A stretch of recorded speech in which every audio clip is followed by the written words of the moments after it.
The sky above Ivara Prime turned red at dawn, but it wasn't sunrise, it was fire. Explosions lit up the peaceful hills outside the capital city. People screamed as black ships rained destruction from above. Buildings collapsed. Roads split open. The once beautiful planetary, peaceful world, known for music and farming, was now under full attack. No one knew who the enemy was, no warning, no declaration, just death. From a control room deep inside the council embassy, Ambassador Sari Vel tried to keep her voice steady. "Send the call," she ordered. "Activate the peace beacon now." Her aide hesitated. "Are you sure? If we send it, the entire galaxy will know we can't defend ourselves."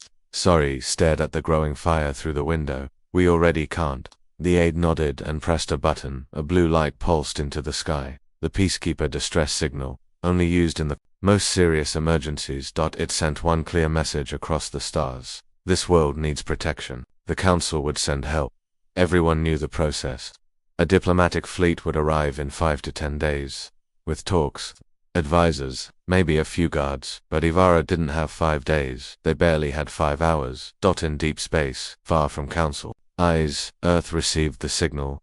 Inside a dark command center orbiting Saturn, alarms lit up, red lights, flashing symbols. General Ari Mendoza stared at the report. Unknown enemy, civilian targets, no defense, no response from the Council yet. He looked at the hologram of the planet, Ivara Prime. He said, "Small colony, no armies, no threats." A voice beside him spoke. "So why hit them?" It was Colonel Rain, commander of Earth's silent fleet. Mendoza answered with a hard voice. "Because someone wants to test the Council's delays. They picked a weak world, and now they're waiting to see who shows up." He turned to Rain. "Send the fleet." Rain blinked. "The full fleet?" "Yes, even the dreadnought." Mendoza looked at him without emotion. "All of it?" Rain nodded once. No arguments. 3 hours later, the skies above Ivara cracked open. Massive black ships appeared in orbit. Silent, no warning, no Council markings. Just one message was sent from orbit to the planet. "We received your call." But people of Ivara looked up in fear. Was this a second invasion? More attackers? Ambassador Sari Vel stared at the radar. "These ships, they're not Council." "Who are they?" asked her aide. No answer came, only silence. Then, across every screen, a face appeared. Human, calm, cold eyes. A voice like steel. "Colonel Rain. This is Earth's fleet," he said. "Stand by. We will clear the sky." He didn't ask permission. He didn't offer negotiation. He just acted. The enemy raiders, still bombarding cities, saw the black fleet above and turned their guns upward. Too late. Earth's ships unleashed silent missiles, guided beams, kinetic shells. One by one, enemy ships exploded in orbit. No escape. No mercy. On the ground, Ivaran citizens saw dark human dropships fall from the sky. Soldiers in armor, heavy, faceless, unstoppable, marched through flames. They spoke no words. They shot only once, and then moved on. Children watched from rubble as these soldiers passed like machines, not killing for pleasure, not destroying for loot. Cleaning. It was not peacekeeping. It was purging. Later that day, Council ships finally arrived. 6 small cruisers, painted white, flashing peace lights. They stopped just outside orbit and opened a diplomatic channel. A voice spoke to Earth's flagship. "This is the Council Peace Division. You are not authorized to act. Withdraw at once." Earth was not assigned to this response. Colonel Rain answered with a flat voice. "Too late." The Council diplomat sounded nervous. "We're prepared to take over negotiations," Rain replied. "There's no one left to negotiate with." On the planet below, Earth's soldiers stood over the last enemy outpost. Smoke filled the sky. Drones scanned the ruins. Inside the outpost were many weren't soldiers. Council uniforms. Executed. Spies. Saboteurs. Proof that the attack wasn't just pirates. Rain recorded everything, sent it to Earth's high command, and didn't share a single byte with the Council. In the Council chamber, the next day, delegates argued. Why did Earth respond without permission? They used military force without a vote. They overstepped their boundaries. But the ambassador from Yavara stood up. She was still dirty, still wounded, but her voice was strong. "If Earth hadn't come," she said, "we'd all be dead." Silence. The Earth fleet didn't ask. They didn't wait. They came like a storm. And now the galaxy had a new fear. What else had Earth been preparing for? As Earth's fleet turned away from Yavara, another encrypted message went out. Operation Dustfield complete. Enemy eliminated. But this was only the first test. General Mendoza stared at the message from his command chair. If they're testing our limits, he said quietly, we'll show them we have none. Outside his window, the fleet waited. 32 ships, built for one purpose, total war. Smoke covered the ruins of Avara Prime, not normal smoke. This was thick, black, and oily. It clung to buildings, floated in the air like fog, and never seemed to clear. The sun above the city was a faded orange, ball-choked by ash. People hid in shelters. Hospitals were full, streets were cracked. The Council Peace Fleet had finally landed, but no one cared, because Earth's soldiers were still here, and they didn't smile, they didn't talk, they just moved on in the quiet before sunrise. A group of Ivoran children climbed out of a collapsed school. Their faces were pale, their hands bruised. One child looked up and froze. A shadow stood at the edge of the street. Tall, covered in heavy black armor, face hidden behind a dark visor. A human, a Deathworlder. He didn't speak, he just turned his head, slowly scanning the ruins. Then he moved forward, one step, then another. The children backed up, but the soldier bent down and pulled rubble off a broken stairwell. 2 more kids were trapped underneath. He lifted them gently, one in each arm. No words, just action. One of the kids whispered, "Thank you." The soldier didn't reply, he just walked back into the smoke. Council diplomats tried to speak with Earth's forces. They were ignored. Every message to the flagship received the same answer: stand by. Ambassador, sorry, Vel finally demanded an in-person meeting. She was tired of silence. They saved us, she told her aide, but they won't even talk. We need answers. We need to know what Earth is doing. She entered the meeting dome, an old council structure still standing in the capital. But instead of being greeted by a peacekeeper or a council guard, she found him. Colonel Rain sitting alone waiting. He didn't stand when she entered. She spoke first. "Colonel, thank you for saving my people. But you didn't come through the council. Why?" He looked up, cold and quiet. "Because the council wouldn't have come." She blinked. "That's not true." Rain tilted his head. "Then where were they during the first hour, the second, the third? When your cities burned and your skies turned black, who showed up?" She lowered her eyes. He continued. "Earth doesn't wait for permission when children are burning." She stepped forward. "Why the silence? Why not explain?" "Because we don't answer to liars." "Sorry, froze." Rain leaned in. The council's peacekeepers were compromised. Spies, saboteurs. They knew the attack was coming. "We have their transmissions. We found the evidence." He placed a data chip on the table. "Give that to your leaders, if they're brave enough to look." She picked it up slowly. "What happens next?" she asked. Rain stood. His armor groaned. "Softly, Earth leaves. But we're watching. If anyone thinks this was a one-time action, tell them to try again." Later that day, in a ruined market district, whispers spread. People had seen ghosts in the smoke. Not just soldiers. Silent watchers. They didn't speak, didn't fire. They just looked. One Ivoran merchant swore she saw 5 of them appear from the ash, scan the area, and vanish like mist. No footsteps, no sound. Rumors grew fast. They're not human, they don't sleep, they're Earth's machines. They're what Earth sends before the bombs. No one could confirm anything. But the fear was real. Even the survivors feared. Their protectors. The Council fleet tried to re-establish control of the planet.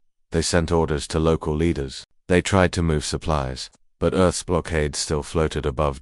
No ship entered or left without Earth's approval. Temporary security protocol, Earth said. But the Council knew the truth. Earth was in charge now, and they weren't giving it up. On Earth, General Mendoza received the new reports. He read them carefully. The intercepted Council files, the Ivoran civilian interviews, the footage from Rain's helmet cam. One line caught his eye. The enemy used old Council ID beacons. Someone inside helped them attack. Mendoza spoke to his officers. "Double the fleet. We're not leaving Avara alone." One of them asked, "Should we inform the Council?" He looked up. "No." Back in orbit, Rain stood aboard Earth's dreadnought, ENS Dominion. He looked down at the planet. A message blinked on his screen. Enemy forces confirmed eliminated. Civilian loss, 4%. Infrastructure, 68% damaged. He sighed, then sent a quiet message to Earth Command. Ivara secure. Council compromised. Prepare for next contact. He paused, then added, peacekeeping complete. Total war protocol ready. Down, below. The last survivors were pulled from the wreckage, and a child looked up at the massive black ships above. He whispered to his mother, "Are they angels?" She held him close. "No," she said, "they're humans." The galaxy believed Earth was still just a council member. They believed Earth still followed rules. They believed Earth still asked first and acted second. That belief died when a leaked video spread across over 1,000 colonies. The footage was short, grainy, captured by a broken surveillance drone during the final raid on Ivara Prime. A group of human soldiers moved through a wrecked outpost. Inside, 6 enemy leaders sat on the ground, hands raised, begging in alien tongues. The humans didn't answer. They didn't shout. They didn't even hesitate. 6 clean shots. 6 bodies fell. 1 soldier whispered, "Target complete." The screen faded. No trial, no arrest, no mercy, just execution. And it was real. The video spread like a virus. The council called it a fake. Earth never responded, and the silence became louder than any reply, because everyone knew one thing now. Earth didn't come to make peace. Earth came to end threats. In the council chambers, anger exploded. Delegates shouted over each other. This is a war crime. They had no right. Earth has gone rogue, but others stayed quiet. Too quiet, because deep down, some of them agreed. They had seen too many peace talks fail, too many attacks covered up, too many weak responses that let pirates, slavers, and warlords keep rising. Earth hadn't asked, but Earth had done what no one else dared. The council drafted a full withdrawal order. They demanded Earth pull out its fleets from Ivara. They prepared economic threats, trade blocks, political pressure. But before they could send a message, a new transmission arrived from Earth. Not a reply, a statement. From Colonel Rain. He appeared on every council screen at once. No background, just his face, calm, unblinking, cold. Earth acknowledges your concern. We are not peacekeepers, we are problem solvers. The problem is now solved. He paused, then delivered the line that echoed across the galaxy. Peacekeeping is a myth. Peace comes only after total victory. The council gasped. Some called for Earth's removal. Others didn't speak at all, because they remembered. They remembered the screams from Ivara's capital. They remembered how long the council took to respond. And they remembered that it was Earth's ships, not the council's, that stopped the Blood Ambassador. Sorry, Vel, still recovering on Ivara, gave an interview. When asked if Earth's actions were too much, she replied simply, "How many of us would be alive if they hadn't acted at all?" That answer hit hard. Across frontier colonies, people began requesting Earth patrols, not council ships. Earth ships. They didn't want diplomats anymore. They wanted results. Meanwhile, Earth's high command activated Protocol Eco 7. That meant one thing: Earth would no longer wait for distress calls. Earth would monitor border worlds. Earth would send ships before permission was granted. It was preemptive, aggressive. Some called it dangerous, but others called it hope. Inside a military station orbiting Earth, General Mendoza reviewed live footage from Ivara. He saw the soldiers rebuilding schools. He saw the engineers fixing power lines. He saw the orphans being fed. He turned to his staff. Was it perfect? He asked. No one answered. Was it needed? He asked again. Everyone nodded. Mendoza whispered, "Then let them call it war." Far from Earth, in a cold moon orbiting a dead planet, an enemy watched. Their fleet was hidden in deep ice caverns. They had been planning their next attack, but the Ivara incident had changed everything. Their leader, a hooded creature with pale gray eyes, spoke to chilling words to his war council. Not yet. Back on Ivara, the black ships remained in orbit. No sound, no movement, but every now and then, a shadow would pass in front of the stars. A shape too fast to track, too silent to hear. And the people below would whisper, "They're still watching." The sky above Ivara Prime turned black again, but this time it wasn't smoke. It was ships. Hundreds of them, larger than anything the council had ever built. Sleek, silent, sharp, edged. Earth had sent a second fleet, and this one wasn't here to clean up. It was here to prepare. News spread across the galaxy. In less than a day, Earth's first fleet had been terrifying, but this new armada, it was something else. It carried weapons never seen before. Ships with no windows, drones that moved faster than sound, engines that made no heat. It wasn't just military, it was a message. We are ready for more. The council panicked. Inside the council chamber, 1,000 voices spoke at once. What are they planning? Why send more ships? They're turning Ivara into a fortress. Some shouted for Earth's punishment. Others whispered a darker thought. What if they know something we don't? Back on Ivara Prime, the people looked up as the massive black fleet arrived. They didn't run, they didn't hide. They watched in silence, because by now, they understood. These weren't invaders, they were shields, and something far worse was coming in orbit. Aboard the dreadnought ENS Dominion, Colonel Rain stood before a massive display. A secret transmission played recorded weeks before. Ivara was attacked. The voice was distorted. Alien, cold. Strike the Council's weak links. Begin with Ivara. Earth will hesitate. The others will scatter. Rain turned to his officers. Who leaked this? He asked. Still unknown, his comms chief replied. But it proves one thing. Ivara wasn't random. Rain's jaw tightened. We're testing us. Back on Earth, General Mendoza stood in front of a private council. He didn't show anger, he showed strategy. These fleets are not overkill, he said. They're a shield, because something is coming, and it will not stop at one planet. One official asked, should we inform the council? Mendoza shook his head. No. If we tell them now, they'll argue, delay, and investigate. We don't have time for meetings. He looked each of them in the eyes. We prepare. They panic. That's the difference. Later that night, an encrypted message was sent from Earth to the outer colonies. It contained a list of 20 worlds. Priority. Defense zones. All of them were near council borders. All of them had no major protection. Earth was moving to defend them without permission. On the political side, Earth sent a single public message to the council. This is not an invasion. This is insurance. You failed to protect Ivara. We won't fail again. We will act first. Always. No more diplomacy, no more waiting. Colonel Rain received orders to split the Second Fleet into 5 battle groups. Each group would orbit one of the new priority worlds. He chose commanders carefully, not diplomats, veterans, each with one rule: hold the line. Don't wait for orders. If it moves and it's hostile in it. One battle group went to Talari-Statana, floating city with no defenses. They arrived just in time. Pirate ships had begun surrounding it. But when Earth's fleet dropped out of warp, the pirates ran without firing. Not because they feared a fight, because they feared being erased on Ivara. A group of children stood on a rooftop, watching the black shapes in the sky. One asked his teacher, why are they still here? She smiled softly, because they think we're worth protecting. Inside the council, something shifted.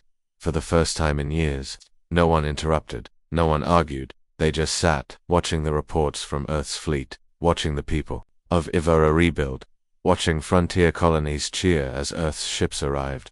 And deep down, even Earth's enemies knew. The old ways were finished. The war hadn't started yet, but Earth was already ready. At the edge of known space, something waited. It sat beyond the last mapped systems, beyond the trade routes, beyond the council's reach. No lights, no signals, just silence. But deep inside that silence, ships were hiding, thousands of them. They were watching Earth. They were called the Valari Swarm, and they had waited for this moment for nearly 50 years. In a black stone chamber under a dead star, the swarm's war leader raised a long, insect-like finger toward a glowing map. If Prime blinked red, the attack had failed. Too early, the leader said. We struck before Earth revealed its true power. Now they are ready. Another voice replied from the shadows. They protect the weak. That is their flaw. The war leader leaned forward. No, that is their strength. Meanwhile, Earth Command was already tracking strange signals. Long-range scans picked up gravitational shadow ships moving through quiet zones. No IDs, no communication, just movement. General Mendoza read the reports. He didn't blink. They're coming. His advisors looked shocked. We don't even know who they are. Mendoza stared at the screen. We don't need names. We've seen this pattern before. He sent one message to every fleet commander. Red status. Prepare for first contact. No mercy. No retreat. On Ivara Prime, Colonel Rain stood atop a repair platform, watching the new sky shield come online. A child waved to him from below. He raised his hand in return. Then his wrist console beeped. An alert, encrypted. Emergency. Rain opened the message. It was short. Contact confirmed. Threat is real. Level 5 clearance granted. Begin protocol. Hades. He read it twice, then spoke into his comms. Wake the others.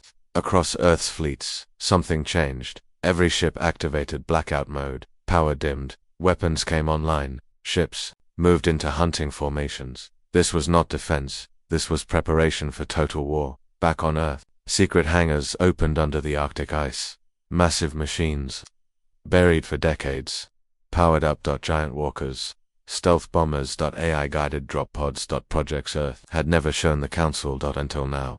The Council saw Earth's movement and panicked. Again, why are they deploying war assets? They're escalating. What are they planning to strike? But Earth didn't respond. They were too busy getting ready. Colonel Rain met privately with Ambassador Sorivel on Ivara. He gave her a sealed file. Read this alone, he said. She opened it that night. Inside was everything. Intelligence reports. Enemy ship designs a map of possible attack zones, one line in red. They didn't come to win. They came to end everything. Sorry, Vel understood now. Yvel understood now. It was the test. Someone wanted to see if Earth would act. Now they had the answer, and war was inevitable. On the outer rim, the first scout drone caught a glimpse of a Valari battleship. It was the size of a small moon, covered in bone-white armor. No lights, just one burning mark across its hull. Purify the galaxy. The drone didn't return, but its last signal reached Earth. General Mendoza stood before a war council made of Earth's finest commanders. He pointed at the incoming fleet on the screen. This is why we prepared. He paused, then said words Earth hadn't spoken in 100 years. This is not defense. This is retaliation. Colonel Rain, now suited in black war armor, stood inside the ENS Dominion. He looked out at the stars and whispered, "Let's show them what patience cost." The stars were quiet, too quiet. At the edge of known space, a massive dark wall floated. Black ships stretched across the void, covering an entire sector like a net. No one was allowed past. Not pirates. Not traders. Not even the council. It was the line, Earth's line. And they warned every species with one simple message. Cross this line, and you disappear. At first, no one believed them. Even the council thought it was a bluff. One of their scout ships, CSP Harmony, flew toward the line without permission. It sent a friendly ping. It never pinged again. No wreckage, no distress signal, just silence and fear. Across the galaxy, people asked the same question. Did Earth really destroy a council ship?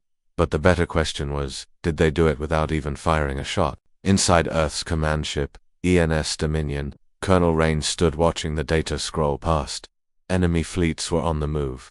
Not yet visible, but the sensors felt them. Shadows in dark space, heat where there should be cold, motion where there should be stillness. The Valari swarm was coming, and Earth would meet them here, on the line back on Earth. General Mendoza addressed the Emergency Command Council. The room was full of old veterans, AI analysts, and Cold War tacticians. "We will not fight this war near our home," Mendoza said. He pointed to the map. "We fight it here now, before they pass the line." One advisor asked, "What if the council protests?" Mendoza didn't look up. "Let them." On Council World, Iris V panic grew. Delegates screamed, "Earth has blocked entire trade routes. They're acting like they own the void. They'll bring war to all of us." But Ambassador Vel stood and said something the others didn't want to hear. "They're not bringing war.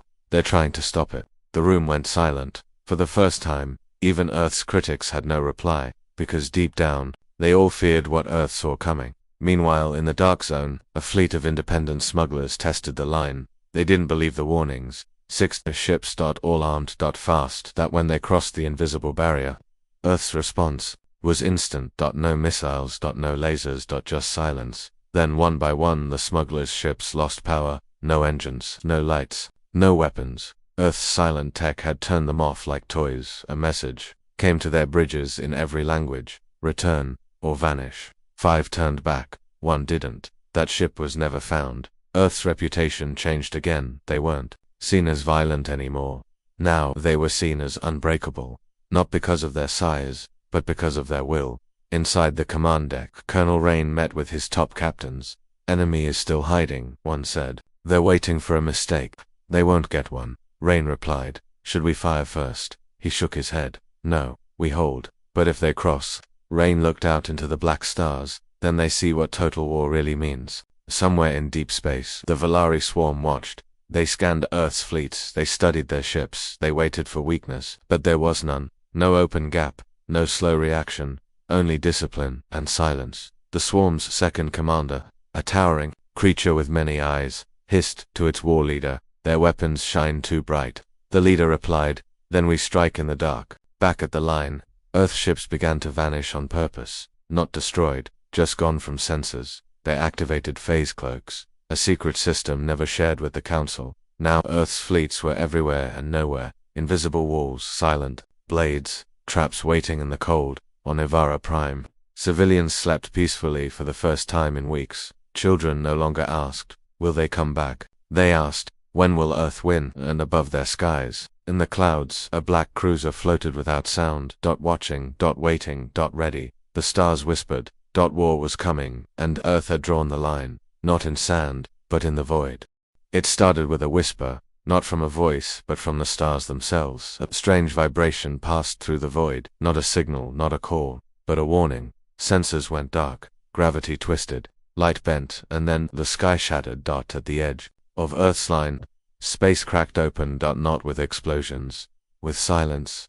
A dark rift tore across the void, like glass breaking under pressure, and from that crack came ships. Not ships built with metal. These were like bones, twisted, sharp, alive. Thousands of them. The Valari swarm had arrived, and they weren't here to talk. They were here to end everything. Colonel Rain stood on the bridge of ENS Dominion. The lights dimmed. The atmosphere dropped by 5 degrees. The fleet's AI, Orion, spoke. Enemy emergence confirmed. 72,000 hostile signatures. No identifications, no signals. Formation full encirclement. Rain didn't flinch. He pressed one button on his ARM console, and spoke one word. Now. All across the void, Earth's cloaked fleets revealed themselves. They didn't wait. They didn't hesitate. They attacked. Dreadnoughts powered up Sunland's beams. Assault carriers released thousands of drones. Stealth ships pierced enemy lines. With pinpoint shots, the Valari had come to destroy, but Earth had been waiting. The first wave of Valari ships charged. They were fast, like knives through darkness, but Earth's defenses were faster. Gravity rippers caught them mid-flight, crushing them without touching them. Net cannons sliced their wings. Plasma webs turned whole squadrons into glowing dust. In the middle of it all, the ENS Dominion dove straight toward the largest enemy ship. Colonel Rain stood at the front window, hands behind his back. The officers around him shouted updates. Valari flagship in range. Hull is organic. No weak points visible. Should we target its core? Rain didn't move. He just said, no, we don't destroy it. We break its mind. Inside Earth's weapon bay, a new weapon activated. Project Leviathan. Not a bomb, not a missile, a sound. Pure resonance, unheard by humans, but deadly to the VELAR. It pulsed once, through space, and inside the Valari flagship. The alien minds screamed. Their own technology turned against them. Ships spun out of control. Whole wings of the enemy fleet shut down. Rain whispered, you waited too long. Back on Earth, General Mendoza watched it all in real time. The entire planet's command center went silent. The battle wasn't just large, it was legendary. It would be studied for centuries. One officer leaned toward Mendoza. Sir, we're not just holding the line, we're pushing them back. Mendoza nodded slowly. Good. Then push harder. But the Valari were not weak. They adapted. Their next wave came faster, stronger. Their bone ships split into swarms. Their attacks came from under, behind, even through asteroid fields. One Earth cruiser was sliced in half. A second was boarded. Rain saw it all. Still, he didn't panic. He issued a single command. Unleash the Iron Drop. 10,000 Earth Marines fell from orbit. In pods made of black alloy. They hit enemy ships like meteorites, burst out and began cutting. They moved like shadows. Fast, cold, silent. These weren't peacekeepers. They were Earth's nightmare division, and the Valari had never seen anything like them. For hours, the sky burned. The stars vanished behind. Explosions. Even the council watching from far away couldn't believe what they were seeing. This wasn't a battle. This was a hunt. And Earth was the predator. On Ivara Prime, the people saw flashes in the sky, but no fear touched them. Only AW. Children pointed to the glowing war above and said, Earth is winning. And they were right, because for the first time in history, the enemy broke first. Back in space, the Valari flagship began to retreat. Rain watched it pull away, not in fear, but in recognition. A final message appeared on his screen, translated from the enemy's tongue. We waited in silence. You waited in fire. We understand now. Rain didn't reply. He just whispered, too late. And the flagship vanished into the dark. The battle wasn't over, but it was Earth's war now. And everyone across the stars knew one truth. The sky had shattered. But Earth still stood. The war wasn't over, not yet. The Valari had pulled back into deep space. Their wounded ships vanished into the cold darkness. No messages, no threats, just silence. But everyone knew what that silence meant. They would return. The only question was when. Earth didn't wait for the answer. Within hours of the great battle, fleets moved, repaired, rearmed, expanded. New factories lit up under Earth's oceans, on the dark side of Mars. Inside, old moons cracked open like eggs. Earth didn't build to protect, they built to end wars. In orbit above Ivara Prime, Colonel Rain stood at the window of the ENS Dominion. The stars were quiet again. Below him, children played in parks. Lights were coming back on the planet was breathing again, but Rain knew peace was temporary. He turned to his officers. Begin the next phase. Across all known space, Earth's second response began. Not ships, stations, massive defense rings, AI-guided command hubs.